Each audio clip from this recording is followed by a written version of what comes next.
La puissance mentale dans l'astral est un sujet délicat car elle est souvent mal comprise. Une personne puissante mentalement n'est pas celle qui recherche le pouvoir, mais celle qui est autodisciplinée et a développé une autorité mentale.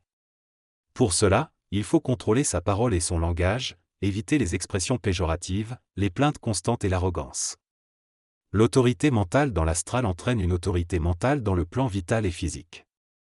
La voix et la parole juste.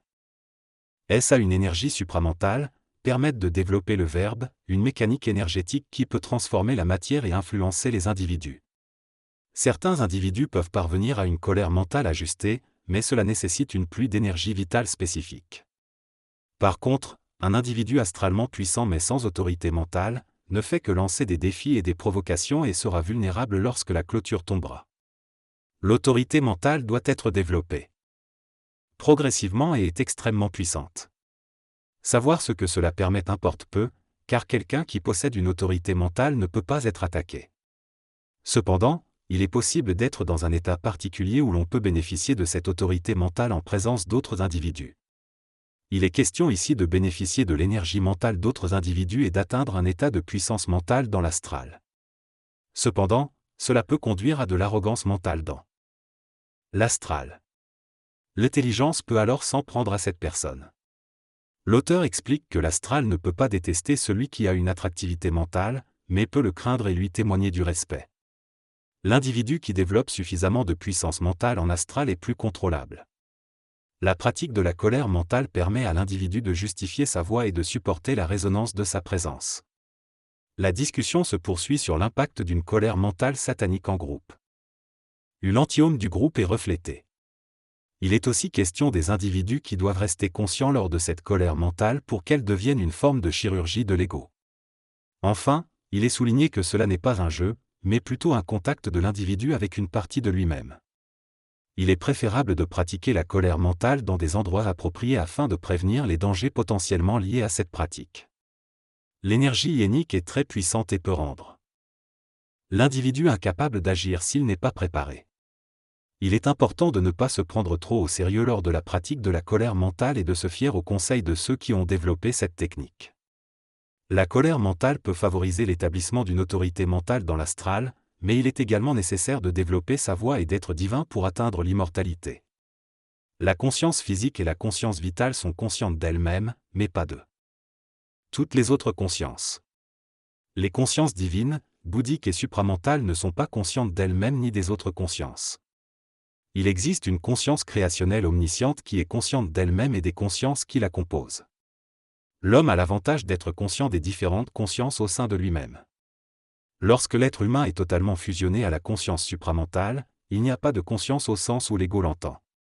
Cependant, il conserve une conscience instantanée de sa présence. Pour l'ego, qui est limité par le temps, la conscience est nécessairement tributaire du temps.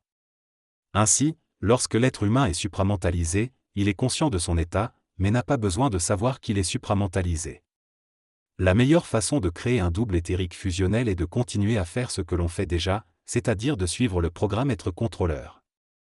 Cependant, ce programme n'est pas une obligation absolue. Est-ce plutôt une clé de confort pour la plupart des personnes? Dans le passé, certaines personnes n'ont pas pu constituer un double éthérique fusionnel en raison de l'incapacité de leur système endocrinien et cérébral à le supporter. De plus, leur génétique ne permettait pas la fusion. Ainsi, il y a eu des contacts avec leur double éthérique, mais pas de fusion. Ces contacts ont souvent servi à recueillir la conscience de ces personnages et à les réincarner ultérieurement dans d'autres corps physiques. Dans le futur, il est prévu que les corps physiques deviennent suffisamment solides au niveau neuronal et endocrinien pour supporter la fusion avec un double éthérique. Il est important de travailler sur ces systèmes pour favoriser cette évolution. Il est également souligné que la santé physique est bénéfique mais n'est pas le critère principal pour la fusion. L'imprégnation énergétique peut entraîner une expansion de conscience chez une personne qui vit avec quelqu'un qui est dans un processus évolutif. Cette personne évolue à travers le rayonnement de l'autre sans en être consciente. Cependant, il n'y a pas de constitution de double éthérique dans ce cas. Par imprégnation, une personne peut forcer ceux qui l'entourent à créer son double éthérique. En parlant souvent de certaines situations, on peut les attirer, mais cela ne donne pas de pouvoir sur la parole. Concernant les deux conférenciers supramentaux, ceux qui les suivent vivront principalement les processus amenés par la présence énergétique de celui qu'ils ont rencontré en premier. Une personne qui a commencé son cheminement supramental peut cheminer avec une des deux antennes collectives qui diffusent l'énergie supramentale. Cependant, dans la plupart des cas, les individus devront passer par l'une des deux antennes pour parvenir à leur supramentalisation. Selon la personne qu'elle a rencontrée ou à laquelle elle se connecte le plus, cela déterminera son chemin, mais l'information reste la même, diffusée de manière différente. Il n'y a donc pas de problème pour une personne qui est au contact des deux antennes supramentales. Selon l'auteur, une personne capable de suivre les deux personnages, Nazaréen et Dieu, est une personne évoluée et consciente. En revanche, une personne qui prend parti contre l'un des deux témoigne d'un manque de compréhension. Il compare cette situation à rencontrer le Nazaréen et Dieu et à donner raison à l'un et tort à l'autre. Il affirme que celui qui reconnaît les deux phénomènes comme étant la même chose est lui-même connecté à un niveau supérieur de conscience. Il explique que Lucifer représente la lumière et la volonté de s'en sortir, mais cela crée des perturbations dans le contexte terrestre. Ainsi, avoir un enfant qui n'est pas luciférien signifierait avoir un enfant qui ne cherche pas à évoluer. Il conclut qu'il est nécessaire de comprendre et d'intégrer ces deux aspects pour atteindre une harmonie. En résumé, l'interlocuteur exprime son désir d'avoir un enfant qui soit divin, dans un sens non biblique du terme. Il explique que dans l'Église catholique, le terme Lucifer est utilisé pour parler de Dieu qui a créé des anges parfaits, mais qu'un ange parfait a été trompé et a chuté. Il affirme que certains enfants ne sont pas lucifériens au sens biblique, mais que la société satanique dans laquelle ils vivent les pousse à le devenir. Il est donc nécessaire de créer un cadre permettant aux individus de se développer selon leur nature spirituelle et physique. En ce qui concerne la Fédération intergalactique, il explique que c'est un terme humain qui est utilisé depuis longtemps. Certains humains ont commencé à en parler sérieusement dans les années 1950, et le rôle de la Fédération serait d'élargir la conscience humaine et d'explorer de nouvelles frontières. Il affirme également qu'il y a actuellement des êtres humains associés à une forme d'intervention extraterrestre, et qu'à l'avenir, il y aura un contact plus évident avec les extraterrestres qui seront en réalité des incarnations futures d'êtres humains.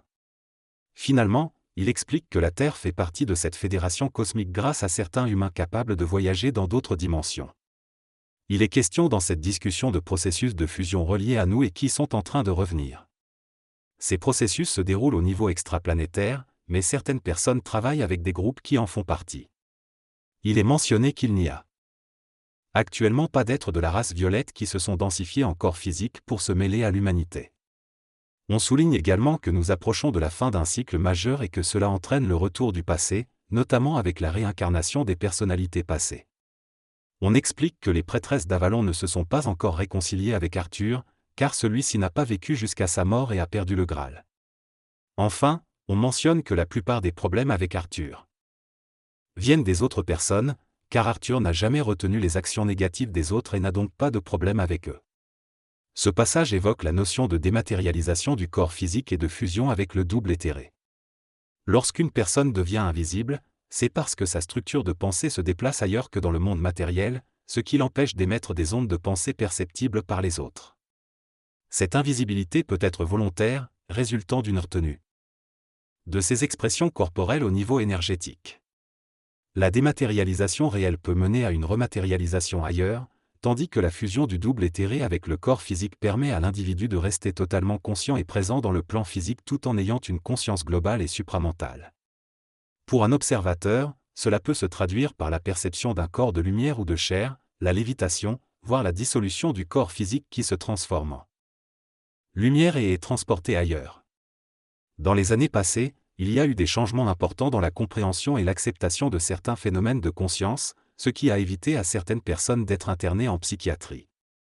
Cependant, il est encore difficile de trouver des témoignages ou des expériences de fusion de corps devant des individus. Ces événements se produisent souvent dans des endroits isolés et sont rarement observés directement.